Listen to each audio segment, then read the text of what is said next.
ஆகவே இன்றைக்கு வேதத்தில் சொல்லுகிற ஒரு வசனத்தை எடுத்து நம்ம தியானிக்க போகிறோம். 1 தெசலோனிக்கேயர் 5:18 மூலமாக அது சொல்லப்பட்ட காரியம் என்ன? எல்லாவற்றிலேயும் ஸ்தோத்திரம் செய்யுங்கள். அதுதான் இன்றைக்கு இந்த செய்தியின் தலைப்பு. எல்லாவற்றிலேயும் ஸ்தோத்திரம் செய்யுங்கள். எல்லாவற்றிலேயும் ஸ்தோத்திரம் செய்யுங்கள். இதுவே உங்களை குறித்து கிறிஸ்து இயேசுவுக்குள் தேவனுடைய சித்தமாக இருக்கிறது. அப்போ நம்ம ஒவ்வொருவரையும் குறித்து, தேவனுடைய பிள்ளைகளை குறித்து கர்த்தர் ஒரு சித்தம் வைத்திருக்கிறார். அநேகருடைய வாழ்க்கையிலே தேவனுடைய சித்தம் என்ன என்று சொல்லி நம்ம தேடி ஓடி ஆராய்ந்து கொண்டிருக்கிறோம். ஆனால் தெளிவாக வேதம் நமக்கு சொல்லுகிற காரியம் என்ன? எல்லாவற்றிலேயும் ஸ்தோத்திரம் செய்யுங்கள். அதுவே உங்களை குறித்து கிறிஸ்து இயேசுவுக்குள் தேவனுடைய சித்தமாய் இருக்கிறது. அப்போ கர்த்தர் நமக்கு கொடுக்கிற கட்டளை என்ன? அவருடைய சித்தம் என்ன? நம்ம எப்பொழுது நன்றி செலுத்துகிறவர்களாக இருக்கணும், எப்பொழுது கர்த்தருக்கு ஸ்தோத்திரம் செலுத்துகிறவர்களாக இருக்கணும். ஏதோ ஒரு ஆசீர்வாதத்துக்காக மாத்திரமல்ல, வேதம் சொல்லுகிறது எல்லாவற்றிலையும் ஸ்தோத்திரம் செய்யுங்கள். இப்போ எல்லாவற்றை குறித்து எப்படி ஸ்தோத்திரம் செய்ய முடியும்? எல்லாவற்றை குறித்து சந்தோஷமாக இருக்க முடியுமா? இதை நம்ம யோசித்து பார்க்கும் பொழுது கர்த்தர் நம்மால் முடியாத ஒரு காரியத்தை செய்ய சொல்லுகிறவர் அல்ல. நாம் அப்படி நன்றி அறிதலோடு இருதயத்தோடு கர்த்தருக்கு ஸ்தோத்திரம் செய்கிற ஜீவியத்தில் இருக்க வேண்டும் என்று சொல்லி கர்த்தர் விரும்புகிறார். நான் இன்டர்நெட்டில் தேடி பார்த்த பொழுது ஒரு நாய் டைரி எழுதினால் எப்படி இருக்கும் என்பதாக ஒரு குறிப்பு ஒன்று போடப்பட்டிருந்தது. அதை பார்த்தா மிகவும் ஆச்சரியமாக இருந்தது. அந்த டைரி பார்த்தீங்கன்னா ஒரு சாம்பிள் கொடுத்துருந்தாங்க. காலை 8 மணி, oh boy dog food my favourite. அதுதான் என்ட்ரி. காலை 8 மணி.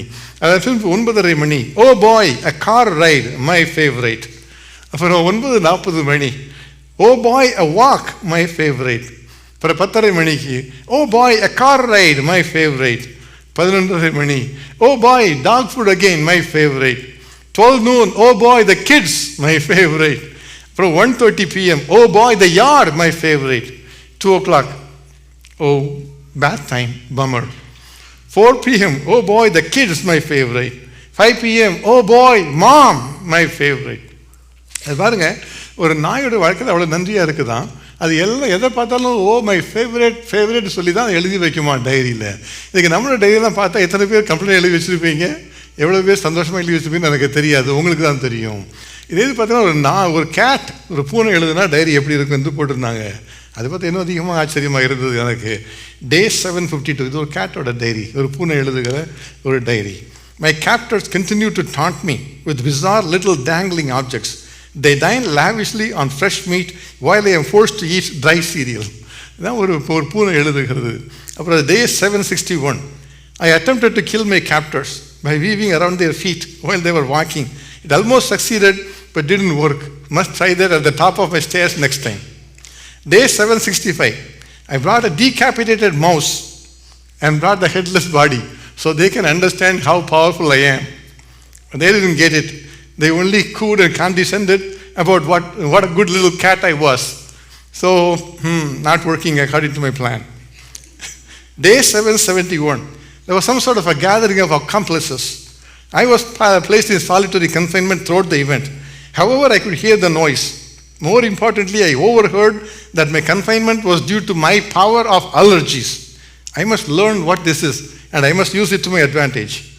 இதை பாருங்க, ஒரே வீட்டில் இருக்கிற ஒரு நாயும் ஒரு பூனையும் டைரி எழுதுனா எவ்வளோ வித்தியாசமான விதத்தில் எழுதப்படுகிறது என்பதை நம்ம கவனித்து பார்க்கணும். அப்போ ஒரே தேவனுடைய வீட்டில் இருக்கிற நம்முடைய வாழ்க்கையில் பார்த்தீங்கன்னா, சிலரோட வாழ்க்கையில் பார்த்தீங்கன்னா எப்பொழுதுமே எல்லாருக்கும் நன்றி செலுத்துகிற ஒரு சுபாவம் கொண்டவர்களாக இருப்பாங்க. சிலரோட வாழ்க்கையில் பார்த்தீங்கன்னா எதுக்கெடுத்தாலும் குறை சொல்லிக்கொண்டே இருக்கிற வாழ்க்கை தான் அவளுக்கு இருக்கும். ஒரு கப் ஹாஃப் ஃபுல் அல்லது ஹாஃப் எம்டி என்று சொல்லுவாங்க. அப்போ நம்முடைய வாழ்க்கையில் நம்ம எந்த பகுதியில் நம்ம சார்ந்து இருக்கிறோம்? ஒரு நாயை போல எல்லாருக்கும் நன்றியோடு இருக்கிறோமா, அல்லது ஒரு பூனையை போல எல்லாரும் கிரம்பியாக இருக்கிறோமா? Grumpy cat or happy dog, அது நம்ம தான் முடிவு பண்ணி பார்க்கணும். ஒருவேளை அந்த ஒரு எக்ஸ்ட்ரீமில் நம்ம இல்லாட்டி கூட ஏதோ ஒரு விதத்தில் ஒரு பக்கமாக சார்ந்து இருக்கிறோம்.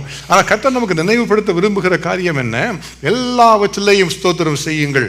அதுவே உங்களை குறித்து கிறிஸ்து இயேசுவுக்குள் தேவனுடைய சித்தமாய் இருக்கிறது. ஆகவே இந்த சித்தத்துக்குள்ளாக வருவதற்காக நம்ம அர்ப்பணித்துக் கொள்ள வேண்டும். நம்மளால் முடிகிற ஒரு காரியத்தை தான் செய்யும்படியாக கர்த்தர் நம்மோடு கூட பேசி நம்மோடு கூட கற்றுத் தருகிறார். ஒரு கம்பெனியிலிருந்து 2 ரெப்ரசன்டேட்டிவ்ஸ் அனுப்புனாங்களாம். தூரமாக இருந்த ஒரு தீவு பகுதிக்கு அனுப்பினாங்க.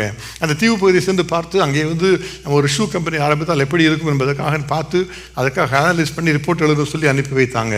அது முதலாவது ரெப்ரசன்டேட்டிவ் போய் பார்த்து விட்டு ஒரு ரிப்போர்ட் எழுதினார். அவங்க சொன்னார், இந்த தீவில் யாருக்குமே செருப்பு தேவையில்லை. அவங்க செருப்பு இல்லாமல் எல்லா இடத்துக்கும் நடக்கிறாங்க, மரம் ஏறுறாங்க, கல் மேலே நடக்கிறாங்க, தண்ணிக்குள்ளே நீந்துறாங்க, எப்போவும் செருப்பு போடுறதில்லை. இவங்களுக்கு செருப்புக்கும் சம்மந்தமே இல்லை, தேவையே இல்லை இவங்களுக்கு. இங்கே போய் ஏன் நம்ம கம்பெனி ஆரம்பிக்கணும் என்பதாக எழுதி அனுப்பியிருந்தார். 2வது ரெப்ரசன்டேட்டிவ் எழுதியிருந்தாராம், what a great opportunity, nobody in this island have shoes, we can sell one to everyone. அப்போ பாருங்க, ஒரே சூழ்நிலை தான், 2 பேர் வித்தியாசமாக பார்க்குறாங்க. ஒருவர் நினைக்கிறார் இங்கேருந்து என்ன பண்ண முடியும் என்று நினைக்கிறார், மற்ற சில எல்லாருக்கும் ஒவ்வொரு ஷூ கொடுத்துட்டா எப்படி இருக்கும் என்று அவர் நினைக்கிறார். இப்போ நம்முடைய வாழ்க்கையை பாருங்கள், அப்படி தான் எப்படி கர்த்தருக்கு முன்பாக எப்பொழுது ஸ்தோத்திரம் செய்கிற அனுபவத்துக்குள்ளாக வர வேண்டும் என்பதை தான் குறித்து கர்த்தர் நம்மோடு கூட பேசி கொண்டு இருக்கிறார். இப்போ தாவீதை பார்த்தீங்கன்னா அவருடைய வாழ்க்கையில் பிரச்சனை இல்லாமல் இல்லவே இல்லை. ஆனால் பார்த்தீங்கன்னா அதிகமான ஸ்தோத்திர பாடல்கள் எழுதினவர் அவர் தான். எவ்வளவு பிரச்சனை இருந்தாலும் அவர் தான் கர்த்தரை துதிக்கிறதிலே அதிகமாக சிறந்திருந்தார். கர்த்தரை துதியுங்கள், அவர் நல்லவர், அவர் கிருபை என்றும் உள்ளது என்றெல்லாம் எழுதியிருக்கிறார். என்னுடைய அக்கிரமங்கள் மத்தியிலே கர்த்தர் என்னை மன்னித்தார், அதற்காக நான் மன்னிப்பு கர்த்தருக்கு நான் நன்றி செலுத்துவேன் என்று சொல்லி எழுதியிருக்கிறார். அப்போ எழுதி பார்த்தீங்கன்னா எல்லாருடைய வாழ்க்கையிலும் எப்பொழுதும் தேவனுக்கு நன்றி செலுத்துகிறவர்களாக இருக்க வேண்டும். ஒருவேளை நம்ம யோசிக்கலாம், ஒரு ஆசீர்வாதம் இருந்தால், ஒரு நன்மை இருந்தால் நம்ம ஆசீர்வாதம் கர்த்தருக்கு நன்றி செலுத்தலாம். ஆனால் நன்மைகள் இல்லாமல் இருக்கும் பொழுது எதற்காக நன்றி செலுத்துவது, எப்படி கர்த்தருக்கு ஸ்தோத்திரங்களை நம்ம செலுத்துவது என்று நம்ம யோசித்துக் கொள்ளலாம். வேத புத்தகத்தில் இருந்து ஒரு 3 குறிப்பிட்ட நபர்களை குறித்து நம்ம யோசிக்க பார்க்கிறோம். அவர்கள் எப்படி நன்றி செலுத்தினார்கள், அவர்கள் மூலமாக நாம் என்ன காரியங்களை கற்றுக்கொள்ள வேண்டும் என்பதை குறித்து நம்ம அறிந்து கொள்ள போகிறோம். எல்லாவற்றிலையும் ஸ்தோத்திரம் செய்யுங்கள். முதலாவதாக ஒரு குறிப்பிட்ட மக்களை குறித்து நம்ம யோசித்து பார்க்க போகிறோம். அவளை குறித்து நம்ம பார்க்கும் பொழுது ஆசீர்வாதங்களுக்காக ஸ்தோத்திரம் செய்யுங்கள் என்பதாக நம்ம அறிந்து கொள்ளலாம். நம்முடைய வாழ்க்கையில் உள்ள ஆசீர்வாதங்களுக்காக நம்ம கர்த்தருக்கு ஸ்தோத்திரம் செலுத்த வேண்டுமா? லூக்கா எழுதின சுவிசேஷம் 17வது அதிகாரம் 15-16 வசனங்களிலே வேதம் சொல்லுகிறது, அவர்களில் ஒருவன் தான் ஆரோக்கியமானதை கண்டு திரும்பி வந்து உரத்த சத்தத்தோടെ தேவனை மகிமைப்படுத்தி அவருடைய பாதத்து அருகே முகங்குப்புற விழுந்து அவருக்கு ஸ்தோத்திரம் செலுத்தினான். அவன் சமாரியனாய் இருந்தான். இந்த நிகழ்ச்சியெல்லாம் நமக்கு நன்றாக தெரிந்த ஒரு நிகழ்ச்சி தான். இயேசு கிறிஸ்து பிரயாணமாய் போய் கொண்டிருக்கிறார். 10 பேர் குஷ்டரோகம் பிடித்தவர்கள் வந்து, இயேசுவே தாவீதின் குமாரனே எங்களுக்கு இறங்கும் என்று சத்தமிட்டு கூப்பிடுகிறார்கள்.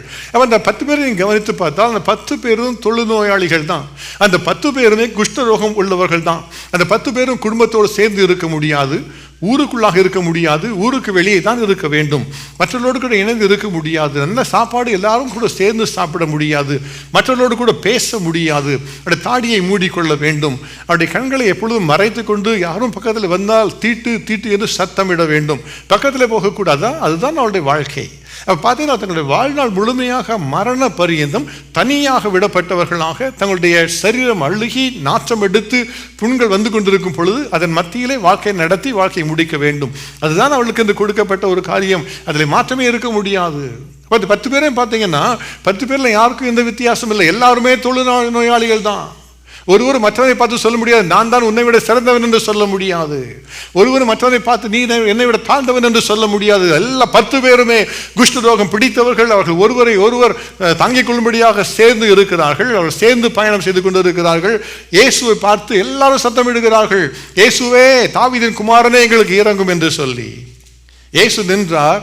நின்றவர்களை அழைத்து, நீங்கள் போய் ஆசாரியின் இடத்துல உங்களை காண்பியுங்கள். அவ்வளவுதான் இயேசு சொன்னது. நீங்க போகும்போது சுகமாயிரும் என்று சொன்னாரா? சொல்லலை. இயேசு அவளை வந்து தொட்டு சுகமாக்கினாரா? அப்படி ஒன்றும் சொல்லவே இல்லை. உங்கள் விசுவாசத்தின்படி நடக்கும் என்று சொன்னாரா? அதுவும் சொல்லவே இல்லை. நீங்கள் போய் ஆசாரியரிடத்தில் உங்களை காண்பியுங்கள். அவ்வளவுதான் இயேசு சொன்ன காரியம். அப்போ இந்த 10 பேரும் அந்த வசனத்தை நம்பி போகிறார்கள். எதை நம்பி போகிறார்கள்? அது எழுதப்பட்டிருக்கிற காரியம் பிரமாணம் என்ன என்று சொன்னால், ஒரு குஷ்டரோகியாக இருந்து அவன் சுகமடைந்தால் அவன் ஆசாரியரிடத்தில் சென்று தன்னுடைய சரீரத்தை காண்பிக்க வேண்டும். அந்த ஆசாரியன் குஷ்டரோகம் எல்லாமே இல்லை என்று சொல்லி தீர்த்து விட்டால் அவனுடைய வாழ்க்கையிலே மறுபடியும் குடும்பத்தோடு சேர்ந்து கொள்ளலாம். அதுதான் அவளுக்கு கொடுக்கப்பட்ட ஒரு காரியம். ஆகையினாலே சந்தோஷமாக அவர்கள் செல்லுகிறார்கள், ஆசிரியர்களை காண்பிக்க வேண்டும் என்று சொல்லி. போகிற வழியிலே அத்தனை பேருக்கும் சுகம் உண்டாயிற்று. ஹல்லேலூயா. பாருங்க, கையில் மடங்கினதுக்கெல்லாம் நேரம் ஆயிடுச்சு. சிலருக்கு விரல்லாம் இல்லாமல் இருந்திருக்கும், விரல்லாம் புதுசாக வளர்ந்துருச்சு. அதை பார்த்தா ஒரே சந்தோஷம், எல்லாருக்கும் ஒரே சந்தோஷம், எல்லாருக்கும் நல்ல சுகம் கிடைத்து விட்டது. எங்க போறதுக்கு முன்பாகவே பாதி வழியில சுகத்தை பெற்றுக்கொண்டார்கள். சுகத்தை பெற்றுக்கொண்ட உடனே வேதம் சொல்லுகிறது, ஒருவன், அந்த 10 பேர்ல ஒரே ஒருவன் மாத்திரம் திரும்பி வந்து உரத்த சத்தத்தோட தேவனை மகிமைப்படுத்தி இயேசுவின் பாதங்களிலே விழுந்து அவருக்கு நன்றி செலுத்தினான். அப்ப பாருங்க, 90%, 90% திரும்பி வந்து இயேசுவுக்கு நன்றி சொல்லவில்லை. இன்றைக்கு பார்த்தீங்கன்னா உலகத்தில் அப்படிதான் 90% மக்கள் நன்றி அறிதல் இல்லாதவர்களாக இருக்கிறார்கள். ஒரு 10% தான் கர்த்தருக்கு நன்றி செலுத்த வேண்டும் என்று நினைக்கிறார்கள். பெற்ற ஆசீர்வாதங்களுக்காக, பெற்ற நன்மைகளுக்காக நன்றி செலுத்துவதிலே என்ன தடை இருக்க முடியும்? சிலர் நன்றி அறியாத துரோகிகளாக இருக்கிறார்கள். இருதயம் கடிதப்பட்டு போயிருக்கிறது. எல்லாம் எனக்கு தேவை என்று எண்ணிக்கொள்ளுகிறார்கள். அது அவர் தேவன் தானே, அவர் தர வேண்டியதான் அவருடைய கடமை, பெற்றுக்கொள்ள வேண்டியது என்னுடைய கடமை என்று நினைத்துக் கொள்ளுகிறார்கள். அவருக்கு நான் ஏன் நன்றி செலுத்த வேண்டும் என்று சொல்லிக் கொள்ளுகிறார்கள். இன்னும் பலரும் பலவிதமான காரியங்களை சொல்லிக் கொண்டிருந்திருப்பார்கள். அந்த 9 பேரில் ஒருவன் நினைத்திருப்பான், ஒரு வேளை எனக்கு இருந்த குஷ்டரோகமே இல்லை போல் இருக்குது, நான் ஏதோ வேற ஒரு வியாதி எனக்கு குஷ்டரோகம் நினச்சிட்டேன், அதனால நான் சுகமாயிட்டேன், இதுக்கு போய் அவர் நன்றி செலுத்தணுமா என்று சொல்லி ஒருவன் சொல்லியிருப்பான்.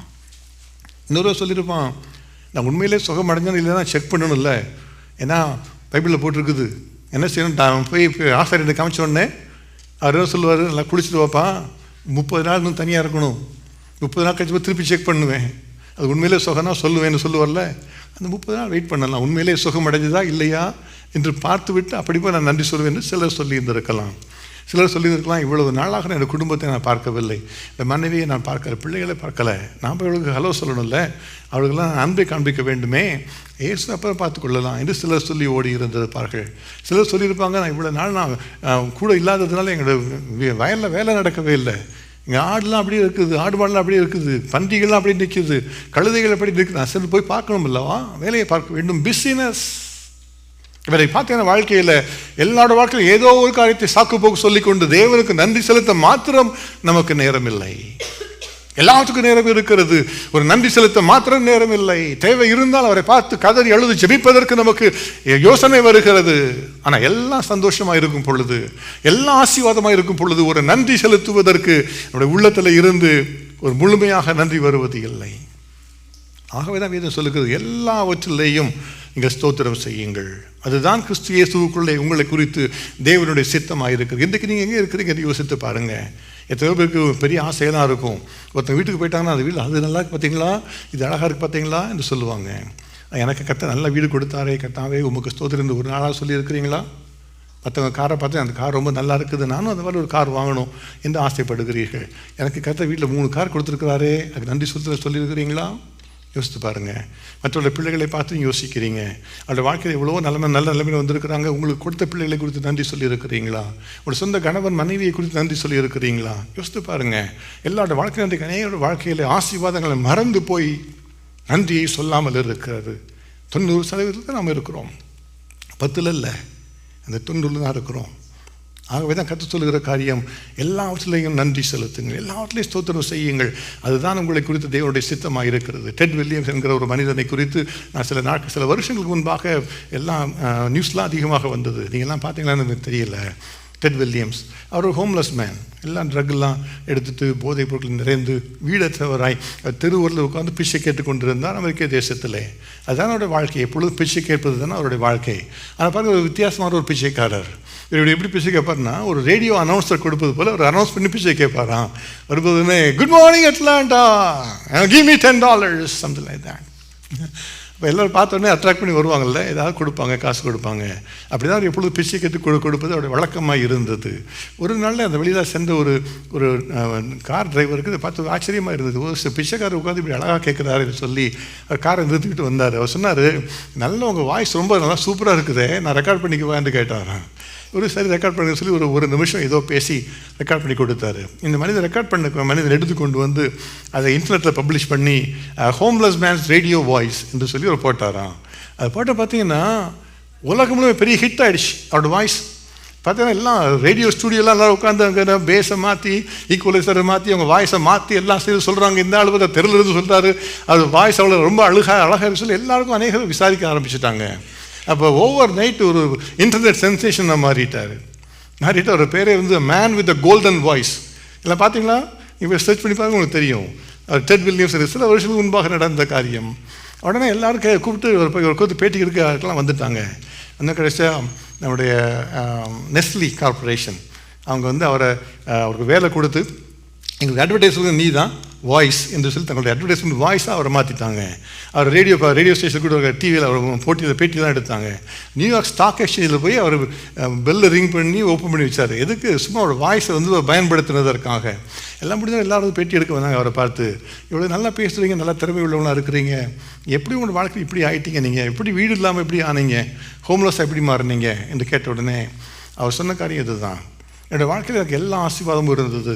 நல்ல மனைவி எனக்கு இருந்தால், நல்ல பிள்ளைகள் இருந்தாங்க, நான் நல்ல ஒரு வீட்டில் இருந்தேன், ஒரு வேலையில் இருந்தேன். ஒரு நாளில் பார்த்தீங்கன்னா அது எதை குறித்தும் என்னோடய உள்ளத்தில் ஒரு கிரேட்ஃபுல்னஸ் இல்லை, ஒரு நன்றி இல்லை. நான் அதை குறித்து மகிழ்ச்சி அடையவில்லை. எப்போ பார்த்தாலும் குறை சொல்லிக்கொண்டே இருக்கிறது. அப்படியே ஆகி என்னுடைய வாழ்க்கையை மாறி போய்விட்டது. அது ஒரு நாள் ஒன்று வந்தது, அதில் உள்ள கான்ஃப்ளிக்ட்னால நான் ஒரு நன்றி உள்ளவனா இல்லை. அதனால என்னோடய மனைவி என்னை வீட்டு விட்டு அனுப்பிவிட்டான். நான் குடும்பத்தை இழந்துட்டேன். இப்போ வெளியே வந்து என்னோடய வாழ்க்கை இப்படி மாறிவிட்டது என்று அவர் சொல்லுகிறார். யோசித்து பாருங்கள், ஒரு மனிதன் தன்னுடைய வாழ்க்கையிலே நன்றி இல்லாமல் இருந்ததுனாலே வாழ்க்கையை இழந்துட்டான். அதன் பின்பு கத்த கிருபையினாலே இந்த மனிதனை கத்த கொண்டு வந்து சேர்த்தார். நீங்களும் நான் வித்தியாசம் நினைக்கிறீங்களா? எத்தனை முறை வீட்டில் கம்ப்ளைண்ட் பண்ணுறோம், எப்பொழுது எத்தனை முறை நன்றி செலுத்தி இருக்கிறோம். கொடுத்த பிள்ளைகளுக்காக, கொடுத்த சபைக்காக, கொடுத்த நல்ல குடும்பத்திற்காக, கத்த ஜீவனை கொடுத்தார். எதற்காக? நன்றி செலுத்தாமல் இருந்து நம்ம ஆசீர்வாதங்களை இழந்து போய் விடுவோம். கத்த நம்மோடு பேசுகிற காரியம் இதுதான். எல்லாவற்றிலையும் ஸ்தோத்திரம் செய்யுங்க.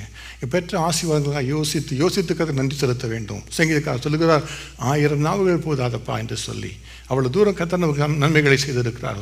செய்த நன்மைகளை யோசித்து பார்க்க அதை சொல்வதற்கு கூட நமக்கு நேரம் இல்லாத அளவுக்கு நன்மைகளை கத்த நமக்கு செய்திருக்கிறார். ஆகவே கத்தாவிதை கொடுத்த ஆசீர்வாதங்களுக்காக உங்களுக்கு நன்றி என்று ஸ்தோத்தரிக்க பழகி கொள்ளுங்க.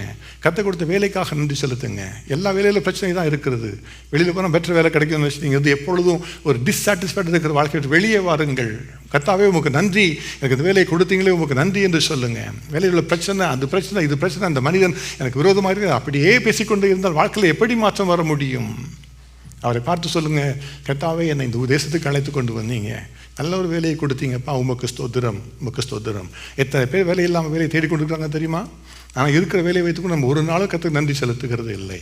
ஆகவே முதலாவதாக நாம் பெற்ற ஆசீர்வாதங்களுக்காக கர்த்தருக்கு நன்றி செலுத்த கற்றுக்கொள்ள வேண்டும். எல்லாவற்றிலையும் ஸ்தோத்திரம் செய்யுங்கள். அதுவே உங்களை குறித்து கிறிஸ்து இயேசுவுக்குள் தேவனுடைய சித்தமாய் இருக்கிறது. ரெண்டாவதாக நம்ம எதில் நன்றி செலுத்த வேண்டுமா? எல்லாவற்றிலும் நன்றி செலுத்த வேண்டும் என்று சொன்னால் வேதம் சொல்லுகிறது, நம்ம தேவனுடைய சமூகத்தில் நம்முடைய யுத்தங்களுக்காக நன்றி செலுத்த வேண்டுமா? நம்முடைய வாழ்க்கையில் யுத்தங்கள் உண்டு, எத்தனையோ முறை போராட்டங்கள் உண்டு. நீங்களும் நீங்கள் சொல்லலாம் கூட, உங்கள் வாழ்க்கையில் எத்தனையோ வாழ்க்கையில் பிரச்சனைகள் போராட்டங்களுக்குள்ள கடந்து சென்று கொண்டு இருக்கிறோம். ஆனால் யுத்தங்கள் மத்தியிலே தேவனுக்கு நன்றி செலுத்த வேண்டுமா? இது நல்லா ஆசீர்வாதமாக இருந்து நன்றி செலுத்தலாம், சண்டை நடக்குது, பிரச்சனையாக இருக்குது, அதுக்கு நன்றி செலுத்துமான்னு நீங்கள் யோசிக்கலாம். ஆனால் பாருங்கள், நம்ம யுத்தங்களிலே கர்த்தருக்கு நன்றி செலுத்த கற்றுக்கொள்ளும் பொழுது கர்த்தர் அந்த யுத்தங்களிலே நமக்கு ஜெயத்தை தருகிறவர். அதைத்தான் வேதம் நமக்கு கற்றுத்தருகிறது. 2 நாளாகமம் 20வது அதிகாரம் 21, 22 வசனங்களை பார்க்கும் பொழுது வேதம் சொல்லுகிறது, பின்பு அவன் ஜனத்தோடு ஆலோசனை பண்ணி பரிசுத்தமுள்ள மகத்துவத்தை துதிக்கவும் ஆயுதம் அணிந்தவர்களுக்கு முன்பாக நடந்து போய் கர்த்தரை துதியுங்கள், அவர் கிருபை என்றும் உள்ளதென்று கர்த்தரை பாடவும் பாடகரை நிறுத்தினான். அவர்கள் பாடி துதி செய்ய தொடங்கின போது யூதாவுக்கு விரோதமாய் வந்து பதிவிருந்த அம்மோன் புத்திரரையும் மோவாபியரையும் சேயீர் மலை தேசத்தாரையும் ஒருவருக்கு விரோதமாக ஒருவரை கர்த்தர் எழும்ப பண்ணினதினால் அவர்கள் வெட்டுண்டு விழுந்தார்கள். இப்போ யோசபாத் என்கிற ஒரு ராஜாவை குறித்து சொல்லப்பட்டிருக்கிறது. இந்த ஒரு ராஜாவுக்கு விரோதமாக 3 ராஜாக்கள் கூடிக்கொண்டு வருகிறார்கள், யுத்தத்திற்காக வருகிறார்கள். என்ன செய்வதென்று திகைக்கிற நேரத்தில் அந்த சமயத்தில் யோசபாத் என்கிற ராஜா ஒரு நல்ல ஒரு ஆச்சரியமான காரியத்தை செய்கிறார். அவர் ஜெபிக்கிறார், உபவாசம் இருக்கிறார், திக்குதரிசிகளை அழைத்து பேசுகிறார், வார்த்தையை பெற்றுக்கொள்கிறார். பெற்றுக்கொண்ட பின்பு அவர் நினைத்த காரியம் இதுதான், அடுத்த இராணுவத்தின் முன்பாக பலசாலிகளை அனுப்புகிற இராணுவம் அந்த இடத்துக்கு அனுப்பணும். அப்போ அனுப்புகிற இடத்துல முதலாவதாக அனுப்புவது யார் என்று சொன்னால் துதி செய்கிற பாடகரை அவர் அனுப்பினாராம். யோசித்து பாருங்க, இப்போலாம் நம்ம 1993 நினைக்கிறேன், இந்த கல்ஃப் வார் வந்தபோது ஷாக் அண்ட் ஆ என்று சொல்லுவாங்க. எல்லா டிவியில் தான் சொல்லுவாங்க ஷாக் அண்ட் ஆ. நிறைய ஒரு குண்டு வீசிட்டு முதல்ல எடுத்து மிசைல் அனுப்பினா எல்லாம் எனிமி பயந்துருவான் என்று சொல்லுவாங்க. அந்த ஃபர்ஸ்ட் வேவ் ஆஃப் அட்டாக்ஸ் அப்படி இருந்து ஒரு சர்ப்ரைஸாக இருக்கணும் என்று எல்லாரும் விரும்புகிறார். அதுதான் ஒரு யுத்தத்தின் ராஜதந்திரம். ஆனால் பாருங்கள், இந்த ராஜா சொல்லுகிற காரியம் என்ன? நான் முதலாவதாக போகிறவர்கள் அதிகமாக தங்களுடைய பலத்தை காண்பிக்கலாம் இருக்க வேண்டும், அது பாடகரை தான் இருக்க முடியும் என்று நினைத்து தான் தேவனை துதி செய்வதற்காக அவர் பாடகரை அனுப்பினாராம். ஹல்லேலூயா. அப்போ இவங்க போய் என்ன செய்தாங்க? ஒன்றும் செய்யல, வெறும் பாட்டை பாடினாங்க, கர்த்தரை துதித்தார்கள், அவ்வளோதான் அவங்க செய்தாங்க. ஆனால் கர்த்தர் என்ன செய்தாராம்? கர்த்தர் ஒரு ஆவிக்குரிய மாற்றத்தை கொண்டு வந்தார். அவர் பாடி துதி செய்த பொழுது அவர்களுக்கு விரோதமாக வந்த அந்த 3 தேசத்தாரும் ஒருவருக்கு விரோதமாக ஒருவர் எழும்பி அவர்களை தாங்களை வெட்டி கொண்டு மடிந்து போனார்கள் என்பதாக வேதம் கற்றுத் தருகிறது. இன்னைக்கு நம்முடைய வாழ்க்கையில் பிரச்சனைகள் உண்டு, போராட்டங்கள் உண்டு, யுத்தங்கள் உண்டு. அவைகள் மத்தியில் தேவனை துதிக்க நாம் பழக்கி கொள்ளும் பொழுது, அதற்காக அர்ப்பணித்துக் கொள்ளும் பொழுது கர்த்தர் நமக்காக யுத்தத்தில் ஒரு முடிவை கொண்டு வந்து சேர்ப்பார். அவர் தான் யுத்தத்தில் தலை சிறந்த கர்த்தர். நாம் அவரை நோக்கி நாம் ஜெபிக்கும் பொழுது நம்முடைய துதிகளை அவர் பார்த்து நமக்காக ஒரு வல்லமையாய் எழும்பி வருவார். வேதம் கற்றுத்தருகிறது, எரிகோவுக்கு போகிற வழியிலே எல்லா இஸ்ரவேல் மக்களும் வருகிறார்கள். அந்த வாக்குத்தத்தம் பண்ணப்பட்ட கானா தேசத்துக்குள்ளாக வந்துட்டாங்க. முன்பாக எரிகோ போட்டு கோட்டை மூடி இருக்கிறது, யாரும் உள்ளே போகவும் இல்லை, வெளியே வரவும் இல்லை. அந்த பெரிய கோட்டை சுவரை எப்படி இடிப்பது, அந்த யுத்தத்தில் எப்படி ஜெயத்தை பெற்றுக்கொள்வது? சிறு 7 நாட்கள் ஒன்றுமே போய் தான் சுற்றி வந்தார்கள், அவ்வளவுதான். 7வது நாள் 7 முறை சுற்றி வந்தார்கள். அந்த பின்பு கடைசி சுற்றி வருகிற நேரத்திலே கர்த்தரை துதிக்கும்படியாக ஆர்ப்பரித்தார்கள். ஹல்லேலூயா! பார்த்தீங்கன்னா ஒரு கவன்கள் கூட பயன்படுத்த தேவையில்லாதபடியாக அந்த முழு சுவரும் இடிந்து விழுந்தது, அலங்கம் இடிந்து விழுந்தது. அவரவர் தங்களுக்கு நேராக ஏறி பட்டணத்தை பிடித்தார்கள். அதுதான் யுத்தத்தின் ரகசியம். தேவனை துதிக்கிற துதியிலே கர்த்தர் ஒரு வெற்றியை வெளிப்படுத்துகிற தேவன். அவர் நம்மோடு கூட வந்து நமக்காக எல்லா யுத்தங்களிலும் நமக்கு ஜெயத்தை தருகிறவர் அவர் நம்முடைய தேவன். எகிப்திலிருந்து வந்து கொண்டிருக்கிறார்கள் இஸ்ரவேல் புத்திரர். பாதி வெளியில் வரும் பொழுது மோசையின் தலைமையில் வந்து கொண்டிருக்கிறார்கள்.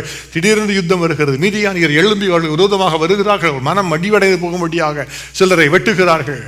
பாருங்க, மோசே மலையின் மேல் ஏறி நிற்கிறார்.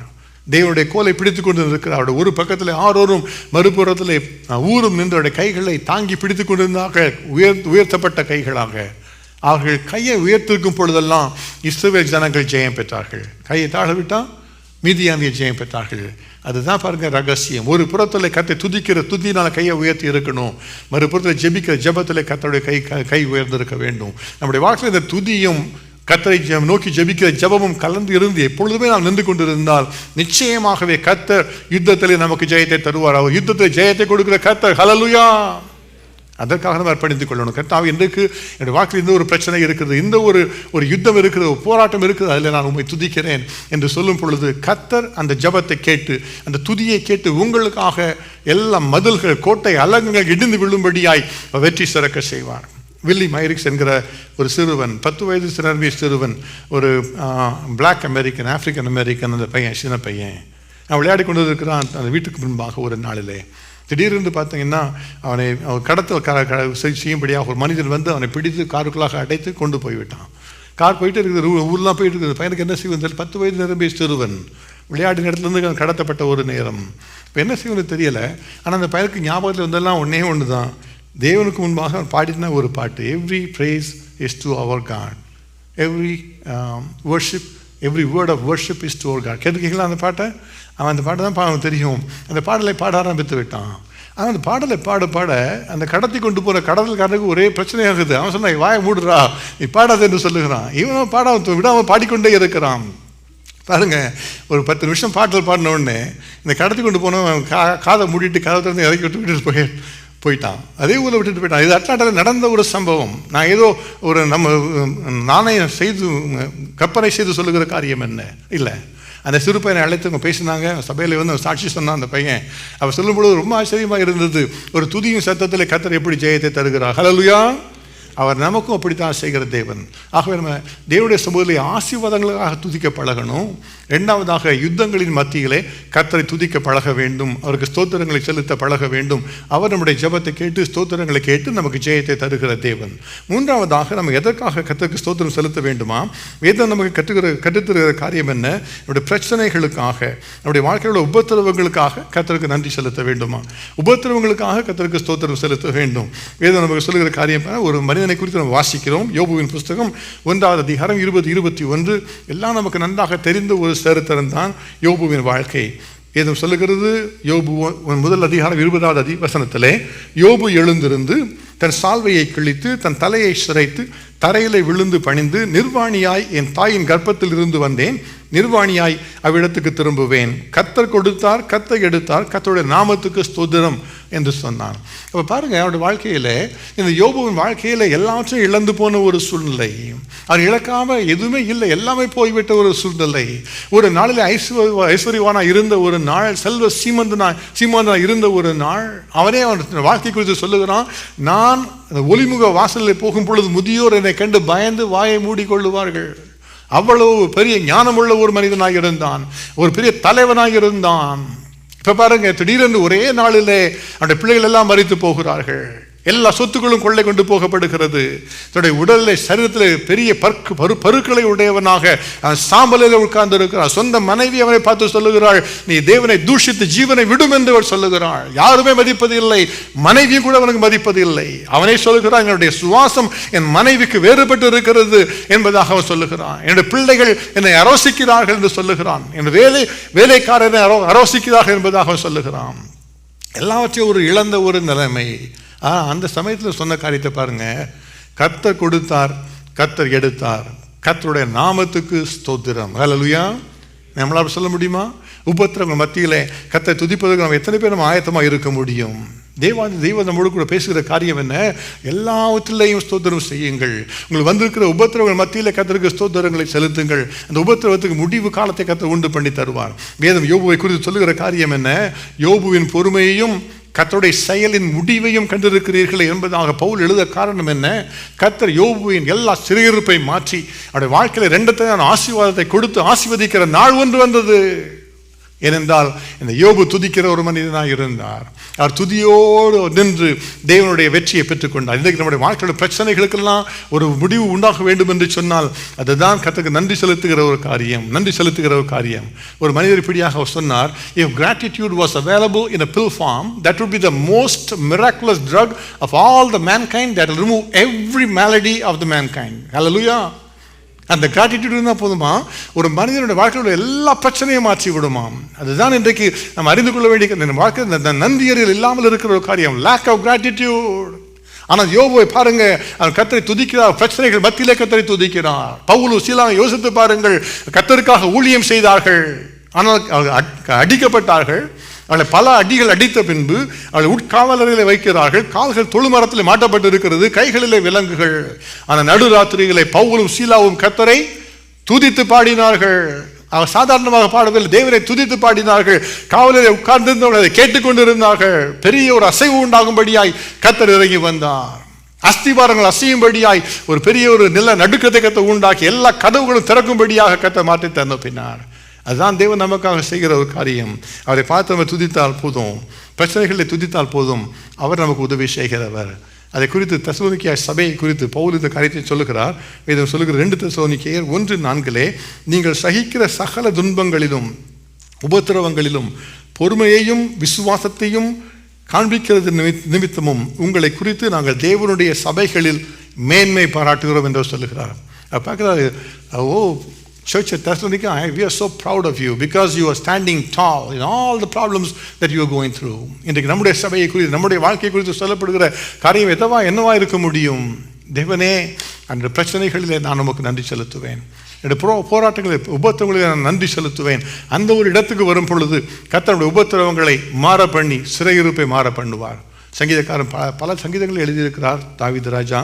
சங்கீதம் 42, 43 இந்த 2 சங்கீதத்தை வாசித்து பார்க்கும் பொழுது 2ம் இணைந்து ஒரே சங்கீதமாகத்தான் இருக்க வேண்டும் என்று நான் கருதுகிறேன். ஆனால் பார்த்தா அது 2 பிரிக்கப்பட்டிருக்கிறது. அந்த 2 சங்கீதத்தை சேர்த்து நீங்கள் வாசித்து பார்க்கும் பொழுது அதில் 3 அது ஒரு பாடலாக நம்ம எடுத்துக்கொள்ளலாம். அந்த பாடலில் 3 அடிகள் இருக்கிறது. ஒவ்வொரு அடிக்கும் பின்பாக ஒரு சரணம் வந்து பாடப்படுகிறது, ஒரு பல்லவி பாடப்படுகிறது. அந்த பல்லவி 3 முறை எழுதப்பட்டிருக்கிறது. இதுதான் அந்த வசனம். சங்கீதக்காரன் சொல்லுகிறார், என் ஆத்துமாவே நீ ஏன் கலங்குகிறாய், ஏன் எனக்குள் தியங்குகிறாய், தேவனை நோக்கி காத்திரு, அவர் சமூகத்து ரட்சிப்பின் நிமித்தம் நான் இன்னும் அவரை துதிப்பேன். அப்போ சங்கீதக்காரன் தன்னோடு கூட தன்னுடைய இருதயத்தை பார்த்து சொல்லிக் கொள்கிறார், என் ஆத்துமாவே நீ ஏன் கலங்குகிறாய், ஏன் தியங்குகிறாய், தேவனை நோக்கி காத்திரு, என் முகத்துக்கு ரட்சிப்பும் என் தேவருமா இருக்கிறவரை நான் இன்னும் துதிப்பேன் என்பதாக சொல்லுகிறார். எப்போ துதிப்பாராம்? அந்த 3 அடிகளை நம்ம வாசித்து பார்த்தா நம்ம அதை குறித்து கற்றுக்கொள்ளலாம். முதலாவதாக சங்கீதம் 42, 1 முதல் 4 வசனங்களை நீங்கள் வாசித்து பாருங்க. அதில் அவர் சொல்லுகிறார், சத்ரு என்னை பார்த்து நெருக்கி அவன் சொல்லுகிறான், உன்னுடைய தேவன் எங்கே என்று சொல்லி என்னை நிந்திக்கிறானாம். அப்போ அநேகனுடைய வாழ்க்கையில் நமக்கு விரோதமாக பேசுகிறவர்கள் எழும்பி இருக்கலாம், நிந்தனையான வார்த்தைகளை பேசுகிற மக்கள் உண்டு. ஆனால் அந்த நிந்தைகள் மத்தியிலே அவங்கெல்லாம் பேசிட்டு தான் இருப்பாங்கப்பா. என் ஆத்துமாவே நீ ஏன்ப்பா கவலைப்படுற, பேசுகிறவங்க பேசிகிட்டே போகிறாங்க, நான் என்ன செய்வேன், இன்னும் என் தேவனை துதிப்பேன். ஹல்லேலூயா. மற்றவங்க பேசுகிற வார்த்தைகளினால உடைய இதயம் கலங்கி போக, சோர்ந்து போக இடம் கூடாதிருங்கள், கர்த்தரை துதியுங்கள், அவர்கள் பேசட்டும். யார் எதை பேசினாலும் சரி அதுக்கு விரோதமாய் கர்த்தர் உங்களுக்காக எழுந்தருளுவார். சங்கீதக்காரர் சொல்லுகிறார், ஏ சத்துரு பேசுகிறான் இப்படி வந்து, உன் தேவன் எங்கே என்று என்னோட கூட பேசி என்னை நெருக்குகிறான், நிந்திக்கிறான். ஆனால் என் ஆத்மாவே அவர் கேட்காதிருப்பா, அவரையே துதித்து கொண்டிரு, அப்பொழுது நான் அவரை துதிப்பேன் என்று சொல்லும் பொழுது ஒரு விடுதலை அவர் பெற்றுக் கொள்ளுகிறார். ரெண்டாவது அடியை பார்க்கும் பொழுது சங்கீதம் 42 6-10 வசனங்களிலே ரெண்டாவதாக ஒரு காரியத்தை சொல்லுகிறார். தன்னுடைய வாழ்க்கையை தப்பு பண்ணிட்டாரு, தப்பு நல்லா கர்த்தர்னு சொல்லிட்டா, ஓகே உனக்கு சிக்ஷை கொடுக்குற ஒரு பனிஷ்மெண்ட் கொடுத்தார் கர்த்தர். அப்போ சொல்லுகிறான், கர்த்தரால் நான் தேவாதி தேவன் எனக்கு சிக்ஷையை அனுப்புகிறார், நான் கர்த்தரால் சிக்ஷிக்கப்படுகிறேன் என்று அவர் சொல்லுகிறார். அப்படி வாழ்க்கையில் பாருங்கள், ஒரு மனிதர் சிக்ஷையின் பாதையில் போவது எளிதல்ல. உங்களுக்கே தெரியும், நீங்கள் சில பாதைகள் தவறான முடிவுகளை எடுக்கும் பொழுது ஆவியானவர்களை சரி செய்வது உங்களுக்கே தெரியும். அது எளிதானதல்ல, எளிதான பாதை அல்ல. அது தேவனுடைய சமூகத்தில் அவர் என்ன கொடுக்க விரும்புகிறாரோ அதை கற்றுக்கொள்ளுகிற வரைக்கும் அந்த சிக்ஷை நடந்து கொண்டு தான் இருக்கும். நீங்களே மாறுகிற வரைக்கும் அப்படி தான் நடக்கும். அதை பாருங்கள், அவர் சொல்கிறாரு, எங்கள் மத்தியில் நான் இருதயத்தை பார்த்து நான் சொல்லுவேன், என் ஆத்துமாவே நீ ஏன் கலங்குகிறாய், என் முகத்துக்கு ரட்சிப்பும் என் தேவனுமாக இருக்கிறவரை நோக்கி நான் இன்னும் துதிப்பேன் என்று அவர் சொல்லுகிறார். என்னை அவர் தான் சிக்ஷிக்கிறார், என்னை அவர் தான் அவர் அடிக்கிறார், என்னை அவர் தான் திருத்துகிறார், ஆனால் நான் இன்னும் அவரை துதிப்பேன். அப்போ சத்துரு நிந்திக்கும் பொழுது நான் அவரை துதிப்பேன், நான் தேவனாலே நான் சிக்ஷிக்கப்படும் பொழுது நான் அவரை துதிப்பேன் என்று சொல்லுகிறார். மூன்றாவது அவர் சொல்லுகிறார், சத்ரு என்னை நெருக்குகிறான், நெருக்கி என்னுடைய வாழ்க்கையில் பிரச்சனைகளை உண்டு பண்ணுகிறான். இப்போ வெறும் பேச்சில் என்னுடைய வாழ்க்கையில் பாதிப்புகள் வருகிறது என்பதாக சங்கீதம் 43 1-4 அவர் எழுதி வைத்திருக்கிறார். அப்போ என்னோட வாழ்க்கையில் சத்ரு என்னை நெருக்கி வெகு காலத்துக்கு முன் மரித்தவர்கள் போல என்னை இருளிலே இருக்க பண்ணுகிறான். யோசித்து பாருங்க, சிலர் வாழ்க்கையில் பார்த்தீங்கன்னா ஏதோ சத்ருவின் போராட்டங்கள் நெருக்கங்கள் வந்து அவருடைய இருதயமே நொறுங்கி போன விதமாக அவர் இருளிலே இருப்பதை போல இருப்பார்களாம். ஆனால் அந்த சமயத்திலும் கூட அவர் சொல்லுகிறார், என் முகத்துக்கு ரட்சிப்பும் என் தேவனுமாக இருக்கிறவரை நான் இன்னும் துதிப்பேன் என்று அவர் சொல்லுகிறார். அப்போ ஒரு மற்றவர்கள் நிந்திக்கும் பொழுது, தேவனாலே சிக்ஷிக்கப்படும் பொழுது, அல்லது நம்முடைய வாழ்க்கையிலே சத்ருவின் நெருக்கத்தினாலே பிரச்சனைகள் போராட்டங்கள் வரும் பொழுது அவரை துதிக்க கற்றுக்கொள்ள வேண்டும். அப்பொழுது கர்த்தர் நமக்காக எழுந்தருளுவார். எல்லாவற்றிலையும் ஸ்தோத்திரம் செய்யுங்கள், அதுவே உங்களை குறித்து தேவனுடைய சித்தமாக இருக்கிறது. அமெரிக்க தேசத்திலே ஒரு சிறு பெண் இருந்தாள். சிறு பெண்ணாக இருக்கும் பொழுது அவருக்கு ஒரு கிறிஸ்தவ குடும்பத்தை வளர்க்கப்பட்ட ஒரு பெண். அப்பா அம்மாலாம் பாட்டெலாம் சொல்லிக் கொடுப்பாங்க, பீச்சுக்கு அழைத்து கொண்டு போய் இயேசு நல்லவர் என்றெல்லாம் பாட சொல்லுவாங்க. அதனால அவள் உள்ளத்தில் அவளுக்கு தொடுவதில்லை, ஏதோ எங்கள் அப்பா அம்மா சொல்கிறாங்க என்று எண்ணிக்கொள்வாளாம். அவளுக்கு 14 வயது இருக்கும் பொழுது ஒரு வாலிபர் முகாம் ஒன்றிற்கு அவள் சென்றிருந்தாள். அங்கே பேசப்பட்ட வார்த்தைகள் இருதயத்தை தொட்டது. அவள் கர்த்தரை ஏற்றுக்கொண்டாள் அந்த நாளிலே. அப்போ அந்த நாளை குறித்து அவள் சொல்லும் பொழுது அவள் சொல்லுகிறாள், அவங்க எல்லாம் சொன்னாங்க, பொய் சொல்லக்கூடாது, களவு செய்யக்கூடாது, விக்கிர ஆராதனை செய்யக்கூடாது, விபச்சாரம் செய்யக்கூடாது, இதெல்லாம் நான் ஒன்றுமே பண்ணலையே, எதுவுமே பண்ணலை. ஆனாலும் சரி, இவங்க சொல்கிற வார்த்தையெல்லாம் உண்மையான இருக்கிறது போல் இருக்குதாகவே நான் இயேசுவை ஏற்றுக்கொள்கிறேன் என்று அவர் சொன்னாலாம். ஏற்றுக்கொண்ட உடனே அவருடைய உள்ளத்தில் என்ன ஒரு பெரிய ஒரு நம்பிக்கைன்னா, நான் கர்த்தருக்கு ஏதோ நன்மை செய்து விட்டேன், நான் இயேசுவை ஏற்றுக்கொண்டதுனால அவருக்கு தான் பிரயோஜனம் என்று அவள் நினைத்து கொண்டாடலாம். அப்போ பெருமையாக அவள் யோசித்துக் கொள்ளுக்காரே இதுதான், நான் ஏதோ இயேசுவுக்கு நன்மை செய்வதற்காக அவரை நான் ஏற்றுக்கொண்டேன் என்று சொல்லி தனக்குள்ளாக பெருமைப்பட்டு கொண்டாள். ஆனால் ஒரு 2 வருஷம் கழித்த உடனே என்னுடைய உள்ளத்தில் ஒரு கேள்வி வந்தது, நான் உண்மையாக இயேசு எதற்காக நான் பின்பற்றுகிறேன், அவருக்கு நன்மை செய்வதற்காக பின்பற்றுகிறேனா என்று யோசித்த பொழுது அவளுக்குள்ளாக ஒரு பெரிய ஒரு போராட்டம். அவள் இயேசுவை பார்த்து ஜெபிக்க ஆரம்பித்தாள். இயேசுவை என்னுடைய வாழ்க்கையை மாற்றும், நான் உண்மையாகவே ஒரு பிள்ளையாக இருக்கணும், என்ன செய்யணுமோ செய்யுங்க, என்னுடைய வாழ்க்கையில் என்ன செய்தாலும் சரி, ஏதாகிலும் ஒன்றை செய்து எனக்கு உண்மையாகவே உம்முடைய பிள்ளையாய் மாற்றும், நான் ஏதோ உமக்கு நன்மை செய்வதற்காக பிள்ளையாக இருக்கக்கூடாது, உண்மையாகவே ஒரு பிள்ளையாக இருக்கணும் என்று சொல்லி அவள் ஜெபித்தாளாம். இதை அவள் ஹைஸ்கூல் படித்து கொண்டிருந்த ஒரு நாள். ஹைஸ்கூல் படித்து முடிந்து கிராஜுவேஷன் முடிந்த உடனே அவளும் அவளுடைய சகோதரி சென்று பீச்சில் நீந்துவதற்காக சென்றிருந்தார்கள். ஒரு நல்ல ஒரு போட்டில் ஏறி எல்லாம் டைவ் பண்ணி எல்லாம் நல்லா நீந்து கொண்டிருந்தாங்க. அப்போ திடீர்னு பார்த்தால் இவள் ஒரு டைவ் அடித்து தண்ணியில் போகும் பொழுது அந்த டெப்த் அதிகமாக இல்லாத ஜட்ஜ் பண்ணாததுனால அவருடைய தலை சென்று தரையிலே மோதின உடனே அவருடைய கை கால்கள் செயலற்று போய்விட்டு தண்ணீருக்குள்ளாக இருக்கும் பொழுதே அவருடைய கைகளை அசைத்து நீந்த வேண்டும் என்று நினைக்கிறாள், கைகள் அசைவதில்லை. கால்களை அசைக்க வேண்டும் என்று விரும்புகிறாள், கால்கள் அசைவது இல்லை. ஏதோ ஒரு பெரிய ஒரு காயம் எனக்கு ஏற்பட்டு விட்டது என்பது மாத்திரம்தான் அவளுக்கு தெரிகிறது. தண்ணீரில் முகம் கூப்புற மிதந்து அவளுடைய சரீரம் தண்ணீருக்கு மேலாக வந்தது. அவருடைய தலை மாத்திரம்தான் வெளியே தெரிந்து கொண்டிருந்தது. அவள் மூழ்கி போய் யாராலும் எனக்கு உதவி செய்ய மாட்டார்கள் என்கிற ஒரு நினைவு மாத்திரம்தான் அவளுக்குள்ளாக இருந்தது. சரி, அவருடைய சகோதரி கேத்தி எனக்கு உதவி செய்வாள் என்று சொல்லி கேத்தி என்று கூப்பிடக்கூட முடியவில்லை. ஏனென்று சொன்ன தலையை கூட தண்ணீரோடு எடுக்க முடியாதபடியாக அவருடைய சரீரம் முற்றிலுமாக செயல் இழந்து போயிருந்தது. யாராலும் உதவி செய்யணும் என்று மூச்சு விட முடியவில்லை என்று சொல்லி தவித்து கொண்டிருக்கிற சமயத்தில் அவளோட சகோதரி கேத்தி அப்போ தான் அவளை பார்த்தா. அவருடைய காலில் ஏதோ நண்டு கடித்தது போல் உணர்ந்தது தான். அவளை திரும்பி பார்த்து, ஓ நண்டு இருக்கிறது ஜானி என்று சொல்லி திரும்பி பார்த்தா தன்னுடைய சகோதரி பிணம் போல மிதந்து கொண்டு இருக்கிறாள். உடனே வந்து அந்த மகளை தூக்கி எடுத்தார்கள், வெளியே கொண்டு வந்தாங்க. அவளுக்கு நினைவு இருந்தது, ஆனால் கை கால்கள் சரீரம் முழுமையாக அசையவே இல்லை. அதில் ஸ்ட்ரெச்சரில் சென்று 911 கூப்பிட்டு அவள் அழைத்து கொண்டு செல்லுகிறார்கள். அந்த சிறுமி எழுதுகிறாள், போகிற வழியில் முழுமையாக தன் உள்ளதை சொல்லிக் கொண்டதுனா ஒரே ஒரு காரியம்தான், கர்த்தர் என் மேய்ப்பராக இருக்கிறார், நான் தாழ்ச்சி அடை. 23வது சங்கீதத்தை மறுபடியும் சொல்லிக்கொண்டே இருந்தாளாம். நான் ஆஸ்பத்திரிக்கு போய்விடுவேன், எதையாயிலும் செய்து விடுவார்கள் என்று சொல்லி யோசித்து கொண்டாள். ஆனால் அங்கே சென்று பார்த்தால் டாக்டர்கள் சொன்னது தான், உடைய வாழ்நாள் முழுமையாக நீ ஒரு இன்வாலிட், ஒரு குவாட்ரிப்ளெஜிக்காகத்தான் இருக்க முடியும். உடைய கைகளை உன்னால் பயன்படுத்தவே முடியாது, உடைய கால்களை உன்னால் பயன்படுத்தவே முடியாது, உடைய முகத்தை அழகு செய்து கொள்வதற்கு நீ பயன்படுத்த முடியாது, நீ உன்னை சுத்தப்படுத்திக் கொள்வதற்கு பயன்படுத்த முடியாது, நீ வாழ்நாள் முழுமையாக வீல் சேர்லாம் இருக்கணும் என்றவங்க சொன்னாங்களாம்.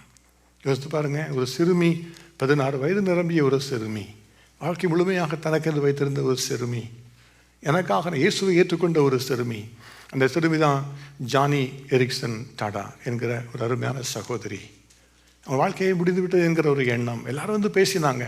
இப்போ சிலர் வந்து சொன்னாங்க, எரேமியா 29:11 குறித்து அவளோடு கூட பேசினாங்க. நான் உங்களை குறித்து நினைத்திருக்கிற நினைவுகளை அறிவேன், அவைகள் தீமைக்கு ஏதுவானவைகள் அல்ல, சமாதானத்துக்கு ஏதுவானவைகள்னு சொல்லி அவளால் ஏற்றுக்கொள்ள முடியலை. அவர் சொன்னால், இது எப்படி தீமைக்கு ஏதுவாக இல்லாமல் இருக்கிறது, என்னால் நடக்க முடியலையே, என்னுடைய சரீரம் முழுமையாக செயலற்று போய் இருக்கிறதே என்று சொல்லி அதிகமாக அங்கலாய்த்து புலம்பினாள், கதறினாள். ஆனால் அந்த துக்கத்தின் மத்தியில் அவளுக்குள்ளாக ஒரு விசுவாசம், என் தேவனை நான் இன்னும் துதிப்பேன்.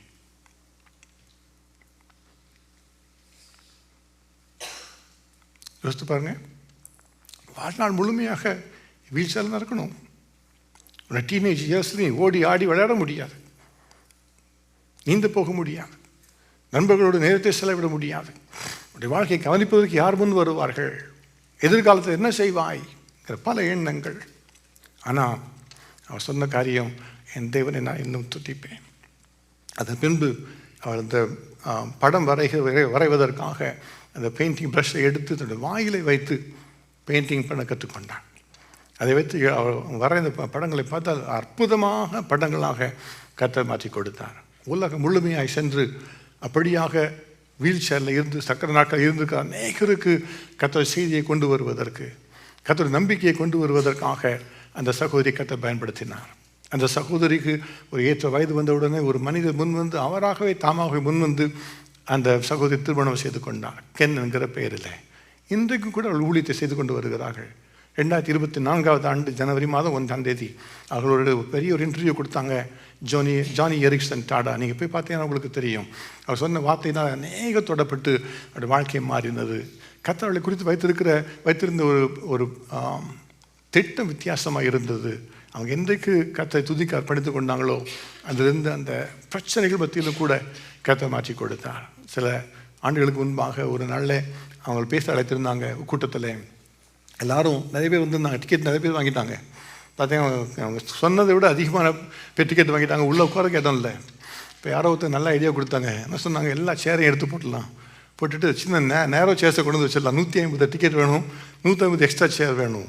அப்போ எல்லா சேரையும் மாற்றி சிறுசாக்கிட்டாங்க. வந்தவங்களாம் ஒரே கம்ப்ளைண்ட், என்னப்பா இந்த மாதிரி சேரில் உட்கார பக்கத்தில் கூட இடிச்சிட்டு இருக்குது, நம்மளாம் கம்ப்ளைண்ட் பண்ணவும் மாட்டோமா, டிக்கெட் கொடுத்து காசு கொடுத்து வாங்கியிருக்கேன், வந்தால் உட்கார கூட இடம் இப்படி மாற்றிட்டாங்களேன்னு சொல்லி எல்லாரும் பிரச்சனை பண்ணிட்டு இருந்தாங்களாம். ஜானி எரிக்சன் டாடா, ஜானி தான் சொல்லாங்க பேரை, JO என்று எழுதப்பட்டது, JONI என்று எழுதப்பட்டிருக்கிற பெயர், ஆனால் ஜானி என்று அழைக்கிறார்கள். அவங்க மேடையில் வந்து சொன்னாங்களாம், நீங்கள் தான் அநேகர் வந்து உங்களுடைய சேர்ஸை பற்றி கவலைப்படுறீங்கன்னு நான் கேள்விப்பட்டேன். எனக்கு தெரிந்து ஒரு 1000 பேர் இருக்கிறாங்க என்னுடைய நண்பர்கள். Every one of them would gladly exchange their wheelchairs with any of you. With any of you. யோசித்து பாருங்க, நம்ம நினைத்துக் கொள்ளுகிறோம் நமக்கு தான் வாழ்க்கையில் பிரச்சனை. 2 Corinthians 10:8.